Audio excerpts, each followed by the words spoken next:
Good morning বন্ধুরা।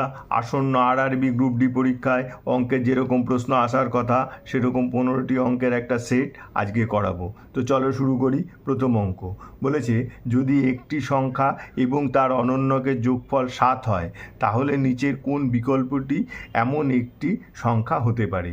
তাহলে ধরি সংখ্যাটি এক্স আর তার অনন্যক 1/x, তাই তো। তাহলে এই দুটো যোগফল বলে দিয়েছে সমান সমান 7। তাহলে কি হচ্ছে, এক্স স্কোয়ার প্লাস 1 সমান সমান 7। তাহলে এক্স স্কোয়ার প্লাস 1 সমান সমান 7x, x square minus 7x plus 1 সমান সমান 0। এবার দেখো, এটা মিডিল টার্ম করা যাচ্ছে না, তো এইটা সমাধান করতে গেলে আমাদের শ্রীধর আচার্যের ফর্মুলা ব্যবহার করতে হবে। শ্রীধর আচার্যের ফর্মুলা কি? ধরো একটা দ্বিঘাত সমীকরণ, A X square plus B X plus C সমান সমান 0। তাহলে সেখানে এক্স সমান সমান কত হবে না, এক্সের মান হবে minus B plus minus √b²-4ac/2a। এটা হচ্ছে শ্রীধর আচার্যের ফর্মুলা।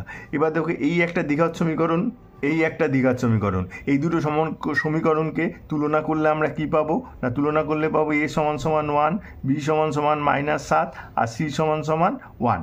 তাহলে আমার এখান থেকে x এর মান কত হবে, তাহলে x সমান সমান -b মানে -7, তাহলে মাইনাসে মাইনাসে +7 হয়ে যাবে, +7 প্লাস মাইনাস √b² মানে -7 তার হোল স্কোয়ার -4ac, 4a মানে 1, c মানে 1/2a, 2 × 1। তাহলে সমান সমান কত হচ্ছে, 7 প্লাস মাইনাস 49 -4/2। তাহলে দেখো, 7 প্লাস মাইনাস 49 মানে 7 প্লাস মাইনাস 45/2। দেখো, √45 মানে কি, √45 মানে 5 নং 45, 9 × 5 সমান সমান 3√5। তাহলে √45 মানে 3√5, আমরা সেটাই লিখব, 7 প্লাস মাইনাস 3√5/2। তার মানে কি, দুটো মান এক্সের হচ্ছে, একটা হচ্ছে 7 প্লাস 3√5/2, একটা হচ্ছে 7 মাইনাস 3√5/2। তাহলে দেখো উত্তর 1। আচ্ছা, পরের অঙ্ক বলেছে, একটি 8 বাহু বিশিষ্ট বহুভুজের অন্তঃকোণগুলির অনুপাত 1:3:4:6:7:11:13:15। এই বহুভুজের বৃহত্তম অন্তঃকোণের মান নির্ণয় করো। ঠিক আছে, তাহলে আমরা কি জানি, আমরা জানি যে n সংখ্যক বাহু বিশিষ্ট বহুভুজের অন্তঃকোণগুলির সমষ্টি n-2 × 180 ডিগ্রি। এটা হচ্ছে n সংখ্যক বাহু বিশিষ্ট বহুভুজের অন্তঃকোণগুলোর সমষ্টি। তাহলে এখানে n সমান সমান হচ্ছে 8, কারণ বহুভুজের বাহুর সংখ্যা 8। তাহলে অন্তঃকোণগুলোর সমষ্টি হবে 8 - 2 × 180 ডিগ্রি। তাহলে 6 × 180 ডিগ্রি মানে 6×18 108 মানে 1080 ডিগ্রি।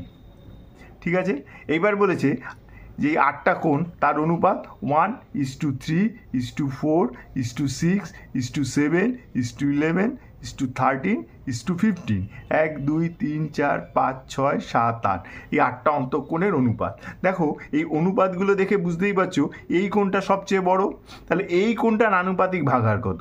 এই কোণটার আনুপাতিক ভাগাহার হচ্ছে 15, বা এই টোটালটার যোগফল।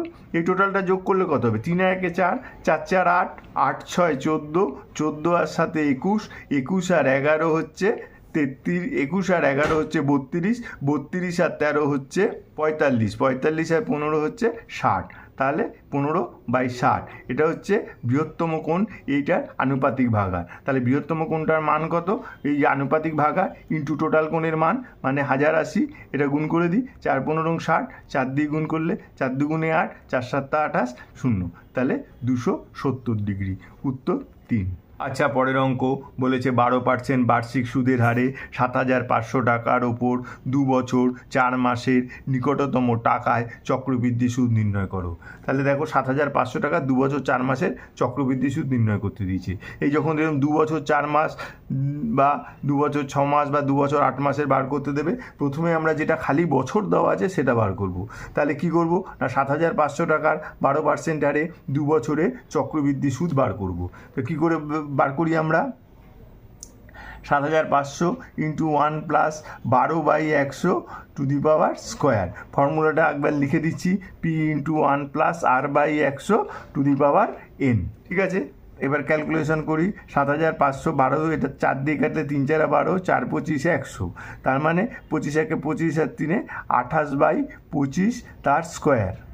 তাহলে 7500 ইন্টু 28 বাই নিচে 25 গুণ 25, তাহলে 25 দিয়ে কাটলে 3 25 75, 300, আবার 25 দিয়ে কাটলে 12, তাহলে 12 ইন্টু 28 এবার 28 হচ্ছে 784, তাহলে 12 ইন্টু 784। এবার 12 দিয়ে গুণ করে দিই, 4 12 48 8, হাতে রইল 4, 8 12 96 আর 4 100, আর 7 12 84 92। তাহলে সব বৃদ্ধিমূল হচ্ছে 9408 টাকা। তাহলে সুদ কত হয়েছে? এর থেকে আসল 7500 টাকা বাদ দিই, তাহলে 8 0, এখানে 5 করতে 14 মানে 9, 7 আর 1 8, 1 9, 1908 টাকা।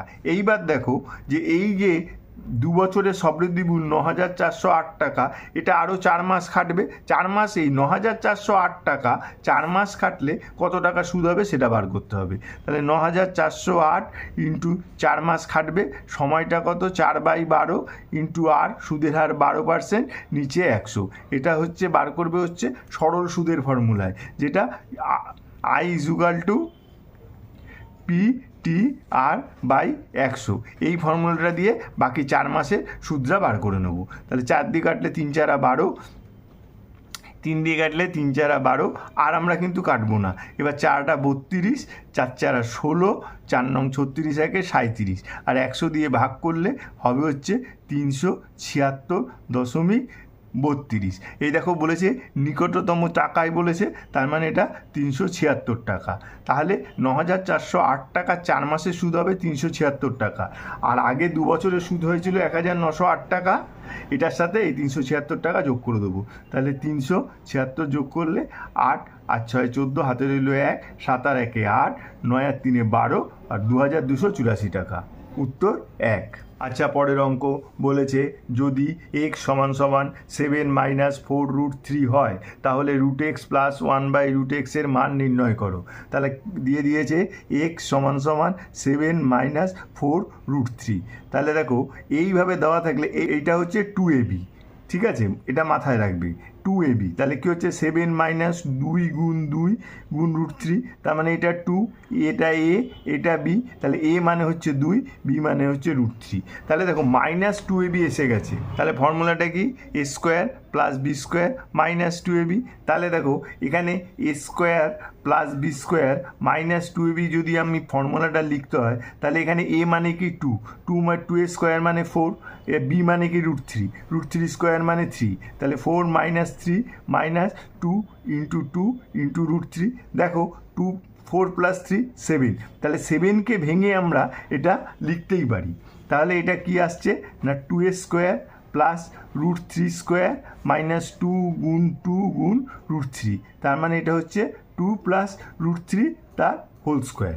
তাহলে -2 - √3 তার হোল স্কোয়ার, কারণ এখানে মাইনাস আছে a2abটা, ঠিক আছে। তাহলে এবার দেখো x যদি এটা হয়, তাহলে √x কত হবে? √x এটা √, মানে 2 - √3, তাহলে √x এর মান 2 - √3। এবার 1/√x, 1/√x = 1/2 - √3। এবার এটা কর্ণী নিরসন করবো, 2 + √3 দিয়ে ওপর নিচ গুণ করব।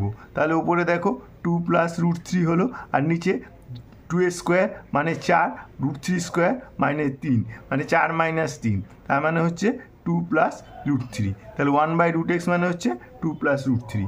এবার কার মান বার করতে বলেছে? x + 1/√x মানে হচ্ছে 2 - √3 + 2 + √3, √3 কেটে গেলে তাহলে উত্তর হচ্ছে 4, সমান অপশান 3। আচ্ছা, পরের অঙ্ক বলেছে বছরের শুরুতে সরল সুদে 7250 টাকা ঋণ দেওয়া হয় একটি নির্দিষ্ট বার্ষিক সুদের হারে।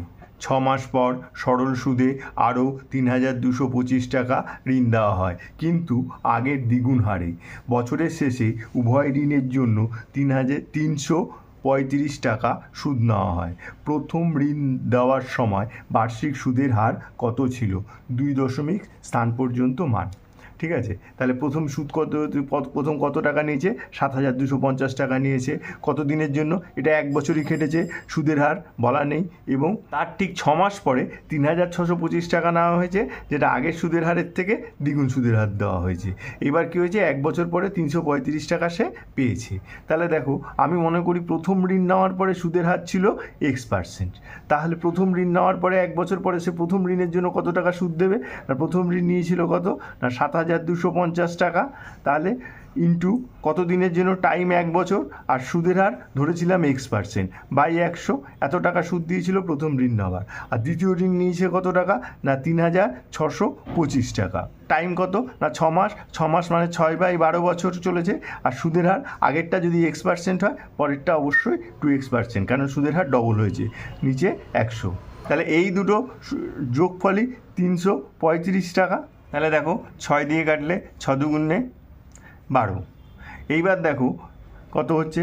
না 7,250 ইন্টু X বাই 100 প্লাস 2 দিয়ে এটা গুণ করলে 7,250 ইন্টু X বাই 2 ইন্টু 100 সমান সমান 335। ঠিক আছে, তাহলে এখান থেকে যদি 7,250 কমন নিয়ে নিই ইন্টু X বাই 100, এত বড় সংখ্যাটা যদি কমন নিয়ে নিই, তাহলে এখান থেকে কি পড়ে থাকবে? 1 পড়ে থাকবে।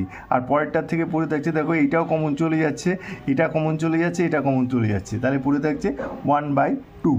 তাহলে কি হলো? সমান সমান 335। এইবার কি হচ্ছে? না দেখো, 7,250 ইন্টু X বাই 100 গুণ, এটা যোগ করলে হবে 3/2 সমান সমান 335। তাহলে X সমান সমান 335 ইন্টু 100 ইন্টু 2, আর নিচে চলে আসবে 7,250 ইন্টু 3। একটা শূন্য কেটে গেল, 5 দুগুণে 10, 5 দিয়ে কাটলে 5 একে 5, 4 5 20, 5 5 25, আবার 5 দিয়ে কাটি, 4 5 20, 5 নং 45। এই 5 দুগুণে 10, 5 নং 45।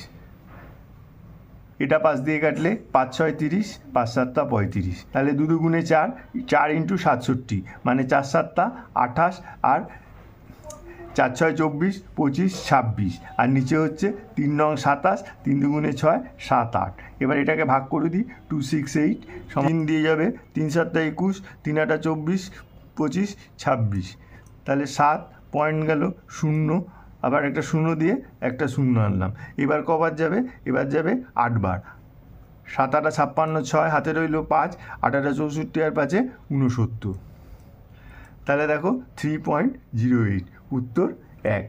আচ্ছা, পরের অঙ্ক বলেছে সরল করো, বলে একটা সরল দিয়েছে। তো আমরা চলো সরলটা করি। তো কি বলেছে? 1 - 2 গুণ থার্ড ব্র্যাকেট সেকেন্ড ব্র্যাকেট -2। এবার দেখো ফার্স্ট ব্র্যাকেটের কাজটা আগে করে নিই। 3 আর 2 কত হবে? 5। তাহলে 2 গুণ 5 গুণ 20।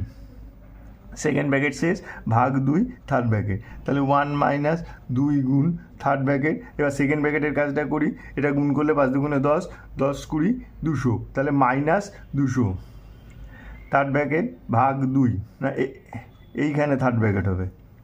ঠিক আছে, তাহলে 1 - 2 গুণ -200কে যদি 2 দিয়ে ভাগ করি, হবে হচ্ছে -100। তাহলে 1 - 2 গুণ -100 মানে -200। তাহলে 1 মাইনাসে মাইনাসে প্লাস, প্লাস 200 সমান সমান হচ্ছে 201, উত্তর 4। আচ্ছা, পরের অঙ্ক বলেছে শ্যাম এবং সুন্দর যথাক্রমে 16 দিন এবং 24 দিনে একটি কাজ করতে পারে। শ্যাম একা কাজ শুরু করে এবং 10 দিন পর সুন্দর তার সাথে যোগ দেয়, এবং কাজ শেষ না হওয়া পর্যন্ত দুজনে একসাথে কাজ করে। কাজটি সম্পন্ন করতে মোট কত সময় লাগবে? তাহলে দুজন কাজ করছিল, কে? না শ্যাম আর সুন্দর। ঠিক আছে, শ্যাম করে 16 দিনে একটা কাজ, আর সুন্দর করে হচ্ছে 24 দিনে কাজ। তাহলে মোট কাজের পরিমাণ 16 আর 24-এর লসাগু। 16 আর 24-এর লসাগু কত? 16 আর 24-এর লসাগু হচ্ছে 48। তাহলে মোট কাজের পরিমাণ হচ্ছে 48 ইউনিট। তাহলে শ্যাম দেখো 16 দিনেই 48 ইউনিট কাজ করে, তাহলে একদিনে করবে 300 লং 48, মানে 3 ইউনিট পার ডে। আর সুন্দর 24 দিনে 48 ইউনিট কাজ করে, তাহলে সুন্দর একদিনে করবে 48/24, মানে 2 ইউনিট পার ডে। এইবার কি বলেছে, শ্যাম একা কাজ শুরু করে আর 10 দিন পর সুন্দর তার সাথে যোগ দেয়। তাহলে শ্যাম তাহলে 10 দিন কাজ করেছিল, তাহলে শ্যাম 10 দিনে কতটা কাজ করবে? শ্যাম একদিনে করে 3 ইউনিট করে, তাহলে 10 দিনে করবে 10 × 3 = 30 ইউনিট কাজ। তাহলে অলরেডি 30 ইউনিট কাজ হয়ে গেছে, বাকি কাজ কত আছে? মোট কাজ হচ্ছে 48, সেখান থেকে 30 বাদ দিলে 18 ইউনিট কাজ বাকি আছে। এইবার শ্যাম আর সুন্দর দুজনে মিলে কাজ করবে, তা দুজনে মিলে একদিনে কতখানি ইউনিট কাজ করবে? না, শ্যাম করে 3 ইউনিট, সুন্দর করে 2 ইউনিট, তাহলে দুজনে মিলে এক হচ্ছে 5 ইউনিট করে করবে প্রতিদিনে। তাহলে 18 ইউনিট কাজ হতে কত সময় লাগবে? 18 ইউনিট কাজ হতে সময় লাগবে 18/5, মানে 3 × 5 = 15, 3 × 3 = 5 দিন। তাহলে দেখো মোট কত দিন সময় লেগেছে? আগে 10 দিন, পরে 3 × 3 = 5 দিন, মানে 10 আর 3 = 13, 13 × 3 = 5 দিন, তাহলে উত্তর 1। আচ্ছা, পরের অঙ্ক বলেছে প্রথম 7টি মৌলিক সংখ্যার গড় হলো। দেখো প্রথম 7টি মৌলিক সংখ্যা কী কী? না, প্রথমটা হচ্ছে 2, তারপরে 3, তারপরে 5, তারপরে 7, 8, 9, 10, 11, তারপরে 12, 13, তারপরে 14, 15, 16, 17। তাহলে প্রথম 7টি মৌলিক সংখ্যা হচ্ছে এগারোটা। দেখো 1, 2, 3, 4, 5, 6, 7। তাহলে এই হচ্ছে প্রথম 7টি মৌলিক সংখ্যা। এর গড় চেয়েছে, তাহলে প্রথম 7টি মৌলিক সংখ্যার সমষ্টি কত? সমষ্টি কত? না, 17 আর 13, 30, 30 আর 11, 41, 41 আর 7, 48, 48 আর 5, 53, 53 আর 3, 56, 56, 57, 58। তাহলে সমষ্টি হচ্ছে 58, তাহলে গড় হবে 58/7, উত্তর 1। আচ্ছা, পরের অঙ্ক বলেছে 3 বছর আগে 6 সদস্যের একটি পরিবারের গড় বয়স ছিল 19 বছর। তখন একটি ছেলের জন্ম হয়েছে এবং পরিবারের গড় বয়স আজ 3 বছর আগের মতোই। ছেলেটির বয়স কত? দেখো 3 বছর আগে 6 জনার গড় বয়স ছিল 19 বছর, তাহলে 3 বছর আগে মোট বয়স কত? না, মোট বয়স কত হবে? 19 × 6 মানে 114 বছর। তাহলে 3 বছর আগে 6 জনার মোট বয়স ছিল 114 বছর। তাহলে এখন 6 জনার মোট বয়স কত? মোট বয়স কত হবে? 114 প্লাস 6 জনার বয়সই 3 বছর করে বেড়েছে, মানে মোট বৃদ্ধি পেয়েছে 6 × 3 মানে 18 বছর। তাহলে 114 + 18, তার মানে হবে হচ্ছে 114 + 18 মানে 132 বছর। তাহলে এখন 6 জনার মোট বয়স 32 বছর, কিন্তু বলেছে একটা ছেলের জন্ম হয়েছে এবং তার ফলে ওরা 6 জন আর নেই, এখন হয়ে গেছে 7 জন। তাহলে 7 জনের এখন গড় বয়সও বলে দিয়েছে 19 বছর, আগের মতোই আছে। তাহলে এখন 7 জনের মোট বয়স কত হচ্ছে? না, 19 × 7, 7 × 19 = 133 বছর।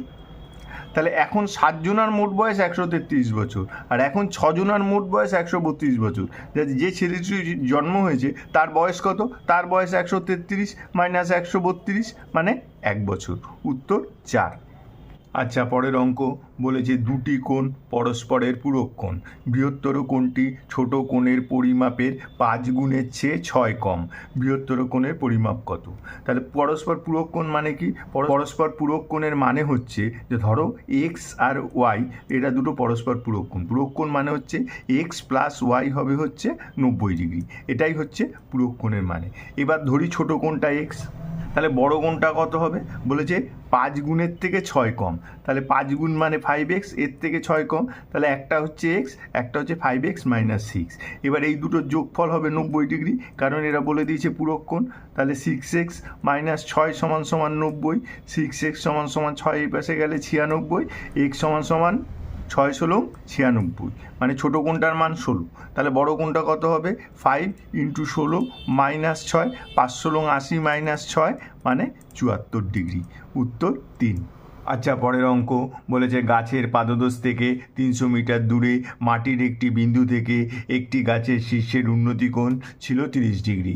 গাছটি যখন লম্বা হয় তখন একই বিন্দু থেকে ওর উন্নতি কোণ 60 ডিগ্রি হয়ে গেল। গাছটি কত বৃদ্ধি পেল? তাহলে দেখো, ধরো এ বি একটা গাছ,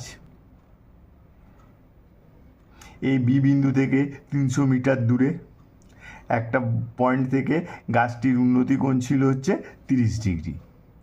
ঠিক আছে, গাছটি কিছুটা লম্বা হয়ে গেতে গাছটির উন্নতি কোণ হয়ে গেল হচ্ছে এখন 60 ডিগ্রি। ধরো লম্বা হয়েছে ডি, এডিটা। তাহলে এইবার কি বলেছে, এই এডিটাই বার করতে বলেছে। দেখো এখান থেকে ত্রিভুজ এ বি সি থেকে tan 30, ট্যান মানে হচ্ছে লম্ব বাই ভূমি। এখন এ বি সি এর লম্ব কি না এ বি, ভূমি কি বিসি। ঠিক আছে, এইবার দেখো tan 30 মান 1/√3। এ বি কত, এ বি আমরা জানি না, আর বিসি কত, বিসি বলে দিয়েছে 300। তাহলে অতএব এ বি সমান 300/√3।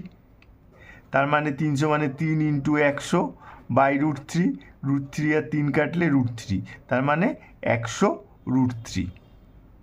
ঠিক আছে, এরপরে আমরা চলে যাব বড় ত্রিভুজটা, তার মানে ত্রিভুজ ডি বি সি থেকে এটা হবে tan 60। tan 60 মানে কত, লম্ব বাই ভূমি। এখানে লম্ব কত, এখানে লম্ব হচ্ছে ডিবি আর ভূমি কত বিসি। তাহলে tan 60 মানে √3, ডিবি কত, ডিবি হচ্ছে আমরা জানি না, এটাই বার করব। আর বিসি সমান হচ্ছে কত 300। তাহলে ডিবি সমান কত হচ্ছে 300√3। তাহলে দেখো এ বি সমান হচ্ছে 100√3 আর ডিবি সমান হচ্ছে 300√3। তাহলে ডিএ কত, ডিএ হচ্ছে হবে ডিবি মাইনাস এবি, মানে 300√3 মাইনাস 100√3 মানে 200√3। উত্তর 2। আচ্ছা, পরের অঙ্ক বলছে যখন একটি গ্রামের 10% বাসিন্দা কলেরায় মারা যায় তখন একটি আতঙ্ক ছড়িয়ে পড়ে, যার ফলে অবশিষ্টের 25% বাসিন্দা গ্রাম ছেড়ে চলে যায়।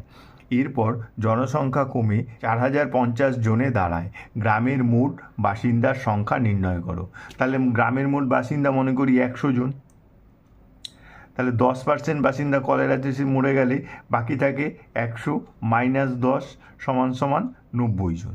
এইবার কি বলেছে, যার ফলে অবশিষ্টের 25% বাসিন্দা গ্রাম ছেড়ে পালায়। তাহলে 90 জনের 25% গ্রাম ছেড়ে পালিয়ে গেলে গ্রামে থেকে গেল কত, 75%। তাহলে 90 জনের 75% কত, 90 × 75/100।